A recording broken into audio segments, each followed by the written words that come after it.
Hey everybody, this is Penny Lalo Singh, Karma Chadzin, and we have a special edition of Liquid Lunch. I am very excited. We have Barry Brown with us. He is a Pulitzer Prize nominee for journalism, and he's brought us something very special today. And this is his book. When is your book going to be released, Barry? It's going to be out in September. That's just a printout of the book. It'll, of course, be a regular, if you pass it over to me, thanks. It'll be a regular, of course, book when it's printed in September is when it's going to be out. As you can see, you know, it's a fairly detailed book, basically a brief history of humanity, and covers a lot of ground. Okay, I want to take a look at that while we talk. The first thing I want to do is I just want to let the people know the title of the book is Humanity, the World Before Religion, War, and Inequality. That's right. And I would say right away that you've got 17 chapters here, and as you're saying, in a sense, you're covering human origins. Mm-hmm. Is that correct? Yes, it really talks about the beginning of human civilization and covers basically the human story from the beginning right the way through modern times, and asks a number of questions. When did things begin? For example, Chapter 1 notes the fact, quotes Scientific American and other journals, noting there's actually no evidence of organized warfare anywhere on Earth before about 6,000 years ago. That's like none at all. Individual people, of course, did kill each other, and there is evidence of prehistoric soccer hooligans that would go around and murder people from time to time. But if you look at the long history of humanity, say from Lucy in Africa nearly 3 million years ago until the spread of common war 6,000 to 4,000 years ago, you're really looking at more than 99.99% of human history where we managed to populate the world, create planned cities, advance trade, the arts, medicine, and architecture and sciences, all before the First War. Less than 0.01% of human history is in the last 4,000 years or so. Mm-hmm. Well, I find this really interesting, because in order for us, let's say, right now, we've got a lot of turmoil on our planet. Sure. All of the major governments engage in war, or not engage in war, but have a war machine and a military complex, if you will, regardless of whether they're at war. And at this point in human history, it looks like we are just accepting that war is part and parcel of how our civilizations function. So it's very interesting that you have the very beginnings, the world before war, and then it looks like you've got something here. The next chapter is Why We Dance. And what I'm interested in is breaking that down, and I would like for the people to get a hold of this book, because we want to be able to have the tools that we need to move into an era of peace. But before we can do that, perhaps we need to find out exactly where we come from. How we got here. Yeah. And how we got through this. Yeah, Yes. please. Yeah. Those are all very good questions. How did all this start? Because I think what you're asking is, as you can see, the book goes through a lot, covering how our human identity begins and how civilization begins to spread around the world, how we create language, how We've got we create symbology in there, government, and art, and the first writing. Exactly. And how religion evolves and how it changes over time. In fact, unlike most history books that sort of, human history starts with them, with like Greece, Rome, or ancient Egypt, that's quite far along, actually, in human history. My book begins much, much earlier. So you were talking about the fact that we tend to think of war, as something that's perpetual and needs to be unending, like we have these wars on terror and stuff. But that's because we've forgotten that actually the world is largely, people are actually peaceful. Most of the world remains at peace despite the propaganda. And even more so, people have forgotten that for the vast majority of human history, we actually did not engage in war. In fact, what was very interesting as I started to move through this history from 3 million years ago to modern times, I came across a number of old stories that people thought are kind of allegories, and started to realize that they actually represented actual events. And one of these is describing civilizations that we've had in our history that were not based on aggression and violence and war. No. In fact, what's really interesting is that if you look at most civilizations, old human civilizations, old cultures, all of them talk about a world before war. You know, the Greeks talk about before the time of Pandora, when she released the evils into the world, and almost everybody has a story like this. And the reason that they have these stories is because there was a world before we actually went to war. And one of the best-known stories that describes the end of that world is actually the Garden of Eden story in the Bible. Interesting. Tell me more about that, because Okay. because in your book you talk about how that story of Eden was actually the story of us beginning to learn about war. Well, when we went to war the first time, exactly. In other words, it's sort of like this. Let's just, for argument's sake, begin with the fact that there was a time before war. And so I say to you, really, there was a time in human history before war, but you're kind of a cynic. You're like Homer Simpson. And so you're going, oh, yeah, right. Once there was a time when we were all happy and we all lived in a garden of wonders, and then somebody ticked off God and we got thrown out, okay? That's how the Garden of Eden story gets created. People no longer believe that there was a time before war, and so these imaginary things get played over it. But if you want to know what the historical root of this story was, if maybe it wasn't an allegory. So in exploring my history, I started to realize that this 6,000-year-old story is actually a fragmented retelling of the world's first war. It's not about, at its heart, the Garden of Eden story is not about the creation of the world's first two people.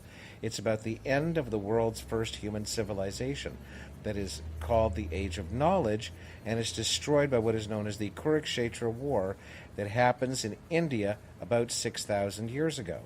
And the small expulsion bit at the end of the Garden of Eden story refers to the dark ages that follow the war. Because after the war, people abandon the cities, they don't want to play together, it's a terribly destructive war. And so everything kind of slumps down until the rise of the second stage of human civilizations, which is the Indus River Valley and Sargon of Mesopotamia and Egypt and China, that start to happen about 2000 BC or so. So let's look at the book again.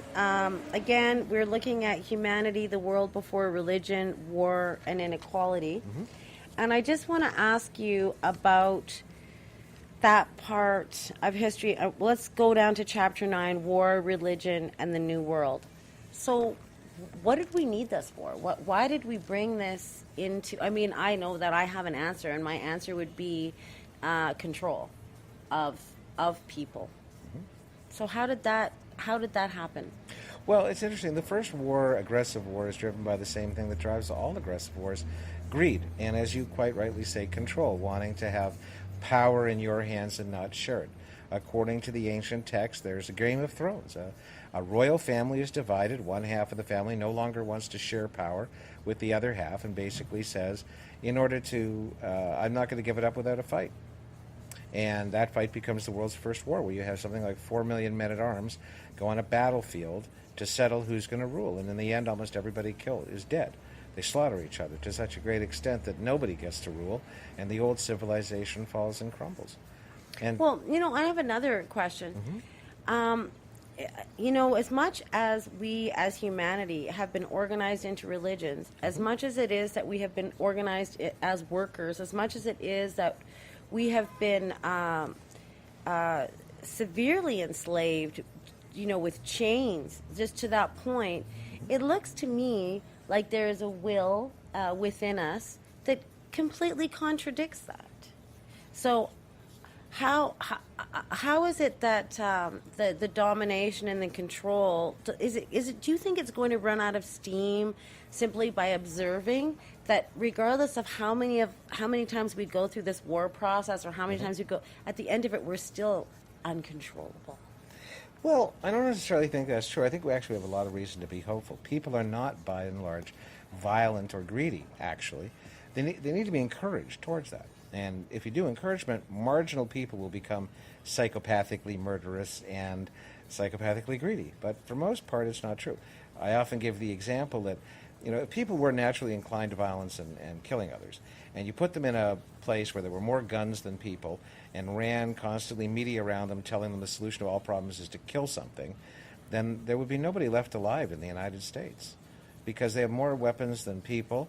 They're constantly being encouraged to kill things all the time, and yet, remarkably, except for the occasional borderline people who go out and kill a bunch, most people still live in peace, and they don't go fighting and killing each other, despite the fact they may have 10 or 20 or 100 guns in their home, because people have to be conditioned to go kill others.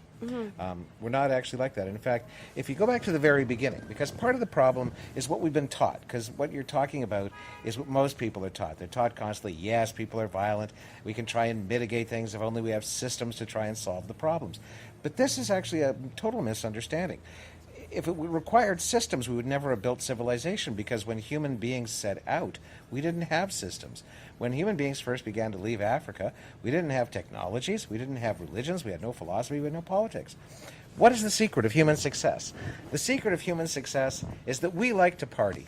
Yeah. Okay? We like to share genes and information more than others. What made us successful when we went out was only simple human nature, the desire to meet other people and share knowledge that we've collected with others. That was all we had. And that should give us great hope, because all we have to do really is default back to who we are naturally. We don't need to create something new. We just have to have the attitude and the will to try and find ways to cooperate rather than fight. There's always a solution to doing that if you want one.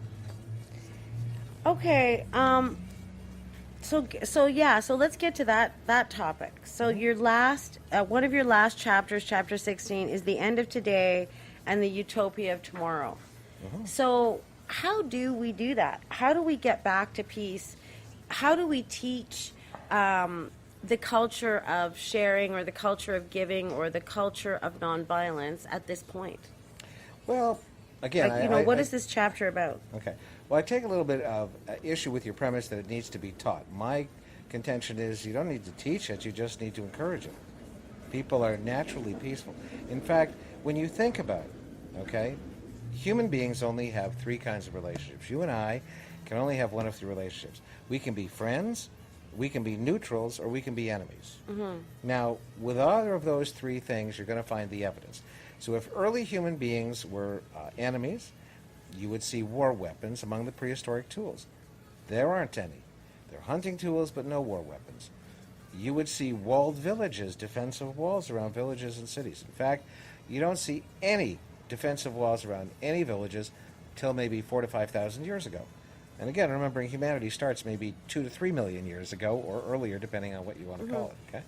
Well, So, I'll go even. Okay, if we were neutrals, then you would see, some people related, not others, and you would have different, many language groups. Instead, everybody's related to everybody, and all the modern languages come from about 4 original languages, and those come from even earlier ones where there was just single languages. So, even if you go back 400,000 years ago, you can find evidence of long-distance trade in southern Africa, long before the Homo sapiens, our branch of the family, began.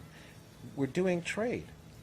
So human instincts is to trade, not to fight. This book and these ideas really is revolutionary, and really is something we haven't thought about. We are definitely making that assumption. We are definitely making that assumption that all throughout human history that we've been fighting, and that is just something that we have to do. Something I want to ask you about, as we were talking earlier about a civilization in the Indus Valley that was large and complex, with all kinds of aspects of civilization, and wasn't warring. Do you want to tell us about that? Sure. What's interesting is that what happens after the First War, okay? So this war, known as the Kirk Chaitra War, happens in India, according to the ancient texts, about 6,000 years ago. Okay? Now, the really interesting thing is, for anybody who actually wants to look into this, you will find that while this war is recorded in the text, and as different programs you'll see will refer to tales from that war, there's no evidence. There is no direct evidence that this war ever happened. Okay? No bodies, no cities, none of that stuff. So why do I make a big deal about this war and its importance in my book? Okay. As I point out after explaining all of what's written about this war, there's no evidence. But what we do have is a big mystery. We know from the scientific evidence that there was no war before about 6,000 years ago. Okay? So, and there must have been a first war at some point. and assuming that it was not just a local thing, that it must have been a very important event because it changed human history. From a time when the idea of people killing each other in large numbers did not exist, to a time when mass slaughter of people by people suddenly did, where the world changed, and it was no longer the same way. Generation Eden. Everybody lived before war, and then people who come after, when this is suddenly possible. It's just like in the modern world. You know, like people who grew up back some years ago, they didn't have all these terrorism things. You know, they didn't expect that. And now people are growing up with this as a normal thing in the world. Okay, and the idea that there wasn't, they don't even understand what it might be like to have a time before war or terrorism, because it just seems natural, like having a Starbucks at the corner. But that wasn't always the case. So after the war, what you see is the arrival of a second civilization in India that everything about this society is built to reject the causes of the war. Okay, because the causes of the war was a hierarchy, divisions in society, were putting some people over others by birth, having religious leaders who were telling people how they should live and what they should do, and who had much more control than they should have, and a lot of other problems of social breakdown. Okay, so what you see in the Indus Valley society that follows at this time, around 2000 BC or so, 3000, 2000 BC, is it has no armies, no war weapons, no evidence it ever went to war or was attacked in 1,000 years. It has no temples. There are almost 17,000 towns and villages and not a single temple anywhere. Okay? No palaces, no government buildings. And what's particularly curious about this is that their neighbors in Mesopotamia and ancient Egypt, they have palaces, they have temples, they have warriors and armies, but they don't here. Why? And all of the houses are made so everybody lives equally. Why are they doing this? The only reason that people do this is in reaction to something else. If you have a few of them, that's one thing. But if you have none, it's because you just had a bad experience and you're swearing it off. Like, if you look in sort of contemporary times, when do we have big disarmament periods? After really bad wars. After Napoleon, people wanted to go disarming. After World War I, they wanted to go disarming. If you are an alcoholic, after a really bad bout, you decide to swear it off. So in the Indus Valley, you see they've sworn off all these things. They have none of them. And the only possible reason that they could be like that is in reaction to the war. And then there's a few other things from the Indus Valley that seem to suggest this even more strongly, which I put in my book. Okay, so you say, okay, now as far as I know, in the history from Buddhism and other spiritual traditions in India, we're told about this place. It's called Udayana, and it was this great city. Now, my question though is this: how did this idea of war start? Did this start with like it's insanity? So would this have started with somebody who was actually like insane, like a person? No, again, it's like, okay. Because let's start off with something else. We wouldn't kill on a mass level because we would, understand our sense of equality. Or did this whole idea of war start with the dehumanization of other humans and the separation of us humans into groups where we were not respecting each other as equals? A little bit of both, really. In order to have a war, you must have social divisions. So obviously social divisions have happened before the war can occur, and those social divisions have to be bad enough that people are willing to go to war to fight about it. But when people are going to war for the first time, they can't know what's going to happen because nobody's had a war before. Okay? They think it's going to be short and sweet and it's not going to be that bad. But what's really interesting is when the Civil War begins, because you've got this one king or prince, basically, on one side who says, I'm not going to share power. And if you want it, you're going to have to fight me. And he refuses all offers of peace because he thinks he's going to beat the other ones if they try and fight him. And it ends up that he has more men than the other side, so he's confident of victory. But what's interesting is this. In the text, it mentions that before the war begins, both sides agree on the rules for an ethical war. Okay? Now, why would people agree on rules to an ethical war? Why would they? And the rules, by the way, are very interesting. They're sort of like schoolyard rules. Can't hit somebody when they're down, equal matched weapons, don't hit animals and things, and most importantly, don't attack spectators. Yeah. Why spectators? What these refer to, and the fact that this text talks about well-trained armies with battle maneuvers and highly trained skills, they talk about those things, but the texts don't talk about earlier periods of war or conquest. So what must have happened is there must have been these huge Olympic-sized war games that followed those rules. Yeah. And that had spectators.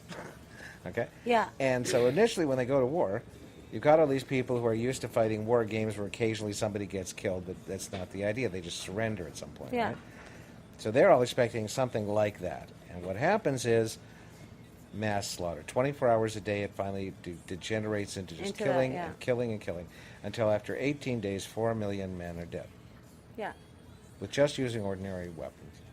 And this was the first war. And this was the first real war. Yeah, and I think that it would just take one thin hair of us moving away from human values. And I mean, without those instilled in us in the first place, then we don't have that as a guide. And I think that warring or expressing your extreme emotions is fine. It's when we have mass killing that's a problem. I remember seeing a documentary. It's called The Goddess Remembered. And it goes all over the world looking for pre-patriarchal societies and cultures. And there's a few of them that are still left, where the women are the ones that are governing the agriculture and the hunting and everything. And they showed this one place in Africa where they have, if there's a dispute between a couple of villages, then and things start to get heated, then the grandmothers say, okay, then let's just have a war. Sounds like we may as well have a war. But this is how they do it.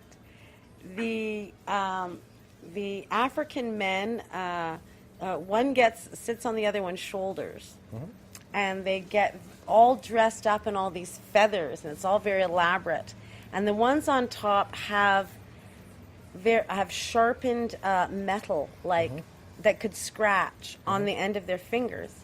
And then what happens is the grandmothers let them get all riled up, and then let them move close to each other and kind of claw at each other a little bit.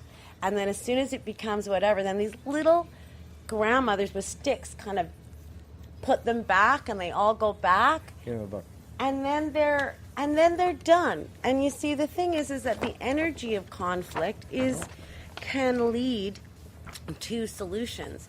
The energy of intensity is not the energy of war or killing or, I think we get very confused with what it means to be a human who's really engaged and feels strongly, and a human that would actually harm or actually take a life. So I think that's the distinction that we're not making. Well, I think there's a number of different things. One, you're quite right. War begins as a game in all the ancient cultures.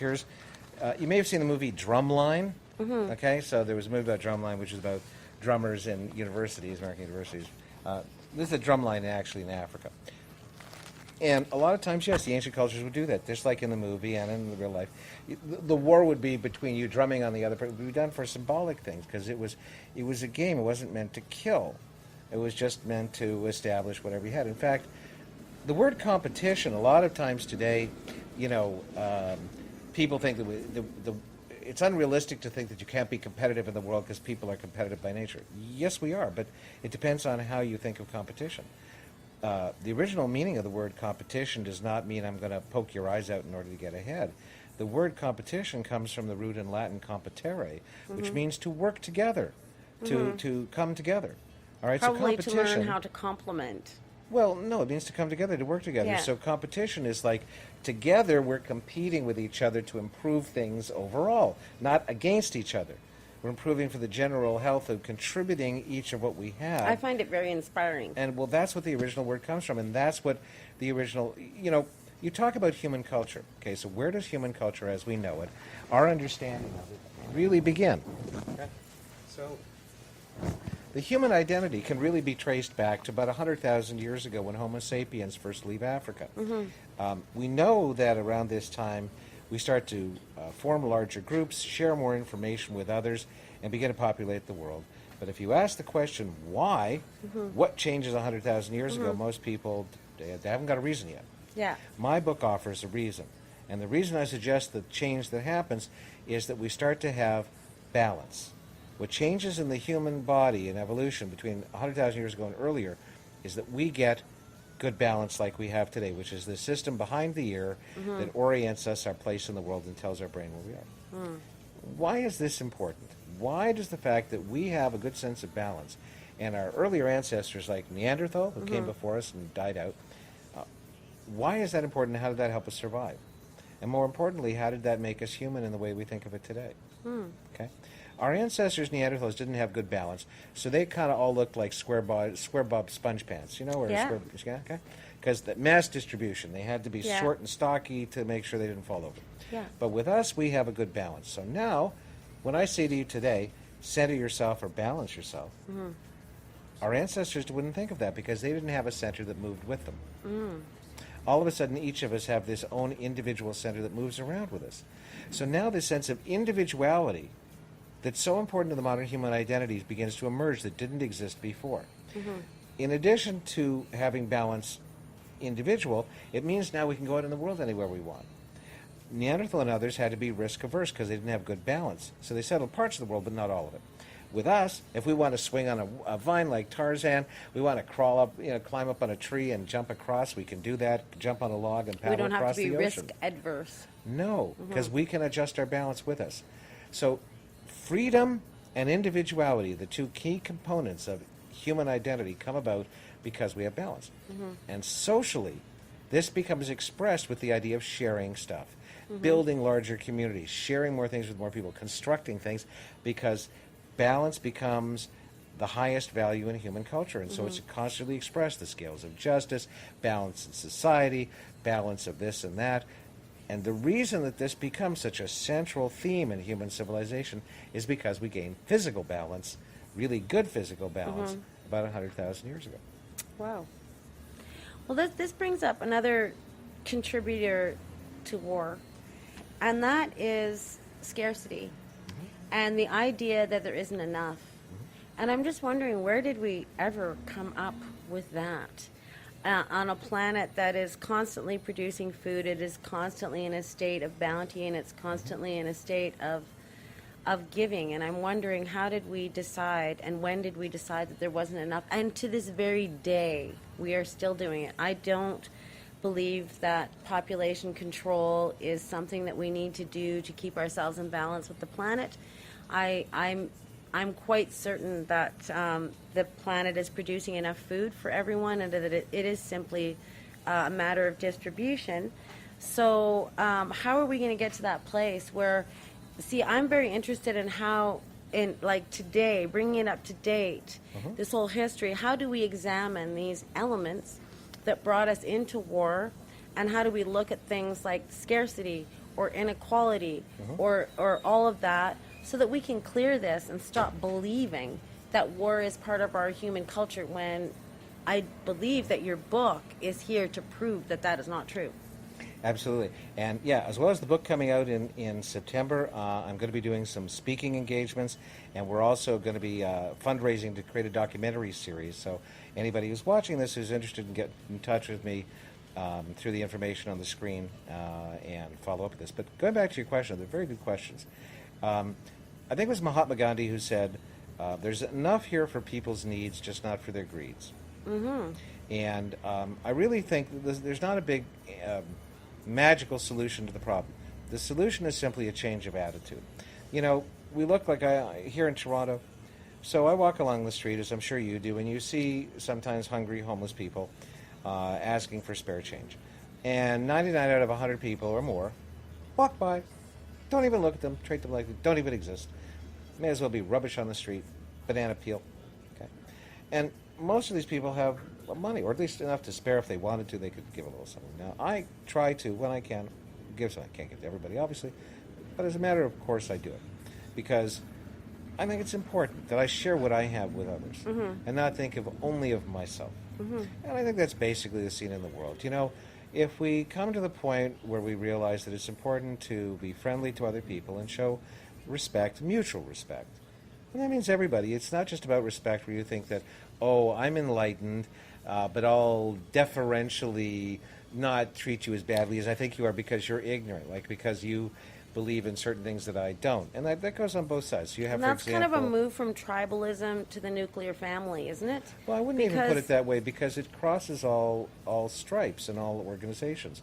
So you have, for example, just as a general thing, people on the left who you go and say everybody on the right, they're all ignorant, religious, whatever, and on the right they think everybody's faggy, transvestite, communist, whatever. As long as you're demonizing the other side, and you're forgetting that we're all part of a human family and that we've always been different and everybody has different attitudes and some But people that's the like thing, others, the some human people family don't. has been, it's lost. Well, We it's- have the nuclear family, so who do you care about? You care about your family. So if you're walking down the street and there's your cousin on the street, well, you are going to help them. We have been taught to help our families. My we family never we have helped me. not been taught that the human family, and in some cases, we haven't. In some cases, individualism has taken over even the nuclear family, and now it's everyone for themselves. And no, brother, I'm sorry, you're supposed to make it on your own. Yeah. That even happens. So how do we get to the point where when we walk down the street, we realize that that person is you, Yeah. that is... Well, I challenge your premise to a certain extent. I think for actually most of human history, we were taught the fact that, was that famous book, How to Win Friends and Influence People? A stranger is just a friend you haven't met yet.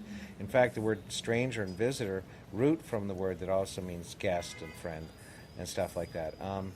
And as far as family goes, speaking as someone whose family never really helped me at all and always depended on the kindness of strangers and friends, I don't necessarily agree with the fact you look out for your family. It's just But what again, we're it comes. taught. I think it comes down to the idea that you've got different people trying to push agendas, either that everybody should just be on their own, or we should all care about others. But one way or another, people are being pushed into these things. And the reality is, you can't really push people into anything. People are responsible for their own lives. However, it's incumbent upon us, and it's our obligation that if things are going well for us and we see others who need some help, to try and help them. But it's a friendship offering. If somebody becomes dependent, then they lose their initiative, and you don't want to make people dependent. It's like the notion of comforting someone. So, yeah, we've got to the point today with the idea of comfort. People have to have safe spaces, and everything that might hurt or offend somebody has got to be avoided at all costs. Well, why? I mean, life is about learning how to live with other people. Sometimes you run into attitudes you don't like. How weak-skinned are you? It doesn't mean that we can't have compassion, but the idea of comfort, for example, is not about, let me mollycoddle you. The word comfort means comforte, to return strength to someone. If someone is hurting or they're in a bad situation, you want to return strength to them so they can help themselves and become strong. Okay, that's what you want to do. Now, not everybody can just have a magic wand wave over and say, here's a little money or a little something, and their life changes. But you want to encourage them to make them feel they are worthy. You don't want to make them But dependent. our world is but at least- backwards. We create dependency Right. instead of empowerment. Exactly. Well, listen, Barry, I think that we could talk about this for a long time. Probably. Okay, and I really hope that you come back Thank onto you very that much. channel so we can talk about this again. Thank you. And if people are going to be able to hear from you because you're going to be doing some speaking engagements Yes, in yes. Toronto. Yep. And you're also really interested in somebody who wants to do what? Well, we'd like to turn this into a documentary series, so I've already started talking with some producers about it. We're going to be looking for a director to do this. And yes, I've done a couple of speaking engagements around town. I'm going to be doing more, possibly out of town as well. Well, this is great, Barry, because people want reality. People want information. People are learning so much, and there's so much interest in the origins of humanity and so much interest in where we came from because so much has been hidden from us. Yeah. So I think this is an amazing history book, Thank you. which is not only just a history book, but it may well be a guidebook for the future. Well, thank you very much. When it comes out in September, check for it, and you can pick it up for yourself. Yeah. Thank you so much for Thank you being very with much. us. All right. Thanks, Penny. Good to be here. Welcome. All right, that's it for this episode of Liquid Lunch. So thank you very much for tuning in, and we'll be back with more great guests and more information for you the next time. Have a great day.